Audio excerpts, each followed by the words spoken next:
সাধারণত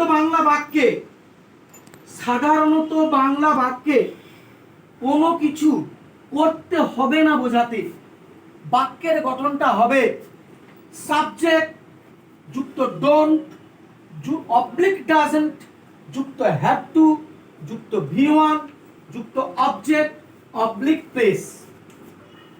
বুঝতে পেরেছো? তাহলে কিরকম উদাহরণ? আমাকে এখন বাজারে যেতে হবে না, তাদেরকে এখানে আসতে হবে না। আমাকে এখন তোমাকে টাকাটা পাঠাতে হবে না, তাদেরকে এই বইটা কিনতে বাজারে যেতে হবে না।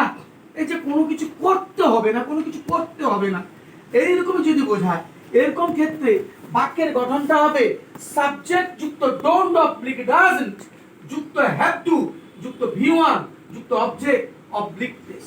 যদি বলি আমাকে এখন বাজারে যেতে হবে না, এই বাক্যের ট্রান্সলেশন কিরকম করে হবে? আমাকে এখন বাজারে যেতে হবে না, তাহলে নিয়ম অনুযায়ী কি বলে? সাবজেক্টকে আমাকে, তাহলে আমাকে ইংরেজি এখানে কি হবে? আই। তাহলে আমাকে যেতে হবে না, ইংরেজি কি হবে? তাহলে আই ডোন্ট হ্যাভ। কি হবে? I don't have. তাহলে এর মানে কি দাঁড়ালো? আমাকে যেতে হবে না, আই ডোন্ট হ্যাভ, তারপর কি টু, তারপর গো। তাহলে পুরোটার মানে কি দাঁড়াইলো? I don't have to go, আমাকে যেতে হবে না। এবার কোথায়? বাজারে। তাহলে to the market, to the market. এবার কখন? না এখন, নাও, শেষে নাও বসবে। তাহলে কি হবে? আমাকে এখন বাজারে যেতে হবে না, I don't have to go to market নাও। রহিমকে এখন এখানে আসতে হবে না, তাহলে সেখানে কি ইংলিশটা হবে? তাহলে Rahim doesn't have, Rahim third person, সেই জন্য সেখানে কি হবে? Rahim doesn't have to come here. রহিমকে এখানে আসতে হবে না, কি হবে translation? Rahim doesn't have to come here, Rahim doesn't have to come here. আমাকে বইটা দিতে হবে না, তাহলে তোমাকে দিতে হবে না কি হবে? You don't have to give, তোমাকে দিতে হবে না। You don't have to give, তোমাকে দিতে হবে না। কি দিতে হবে না? বইটা।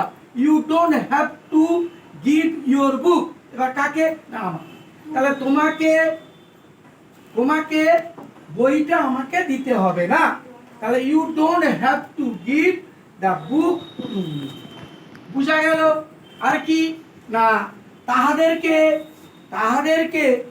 এখন খেলতে হবে না, কি হবে বল? তাদেরকে এখন খেলতে হবে না, তাহলে সূত্র অনুযায়ী কি বুঝাবো?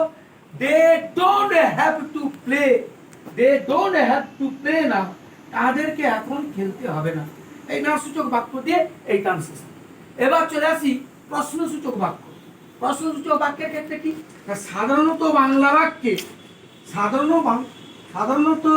বাংলা বাক্যে কোনো কিছু কি করতে হবে এইরকম বোঝালে বাক্যের গঠনটা হচ্ছে ডু অবলিক ডাজ যুক্ত সাবজেক্ট যুক্ত হ্যাভ অবলিক হ্যাজ যুক্ত টু যুক্ত V1 যুক্ত অবজেক্ট অবলিক প্লেস।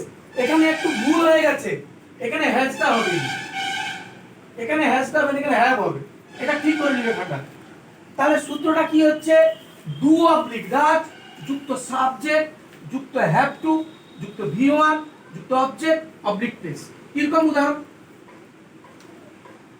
আমাদেরকে কি এখন বাজারে যেতে হবে? আমাদেরকে কি এখন বাজারে যেতে হবে? যদি এই বাক্যকে আমরা ট্রান্সলেট করি কি তো হবে? তাহলে আগে কি বুঝাইছে? আগে ডু অবলিক ডাজ, তাহলে আমাদের কি এখন বাজারে যেতে হবে? Do we have to go, to the market. তাদেরকে কি এখানে আসতে হবে? তাহলে do they have to come here. আমাদেরকে কি কিছু বই কিনতে বাজারে যেতে হবে? তাহলে আমাদেরকে কি যেতে হবে? কি হবে তাহলে? Do we have to go to the market to buy some books, do we have to go to the market to buy some books. আমাদেরকে কি এখন সুজিত বাবুর কাছে ইংরেজি শিখতে যেতে হবে? ডবল ভার্বের ট্রান্সলেশন। তাহলে এটা কি হবে? তাহলে ডু উই হ্যাভ টু, আমাদেরকে কি এখন যেতে হবে? Do we have to go to learn English to Sujit babu, do we have to go to learn English, to Sujit babu. এই যে বাক্যগুলো, আমাদেরকে কি এখন যেতে হবে, তাহাদের কি এখানে আসতে হবে, হ্যাঁ, তাহাদেরকে কি কিছু বই কিনতে হবে, হ্যাঁ, এই প্রশ্ন করা অর্থ, বাধ্যতামূলক কোনো কিছু প্রশ্ন করা অর্থে, হ্যাঁ, তখন আমরা ব্যবহার করব ডু অবলিক ডাজ যুক্ত সাবজেক্ট যুক্ত হ্যাভ টু যুক্ত ভি1 যুক্ত অবজেক্ট।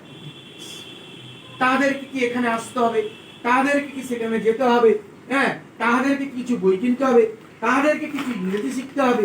এই যে কোনো কিছু করতে হবে, কোনো কিছু কি করতে হবে, এইরকম অর্থে আমরা বাক্যের গঠনটা করব ডু অবলিক ডাজ যুক্ত সাবজেক্ট যুক্ত হ্যাভ টু যুক্ত ভি1 যুক্ত অবজেক্ট অবলিক দিস। বুঝা গেল? এবার চলে আসি প্রশ্নসূচক ও আত্মনাসূচকের ক্ষেত্রে।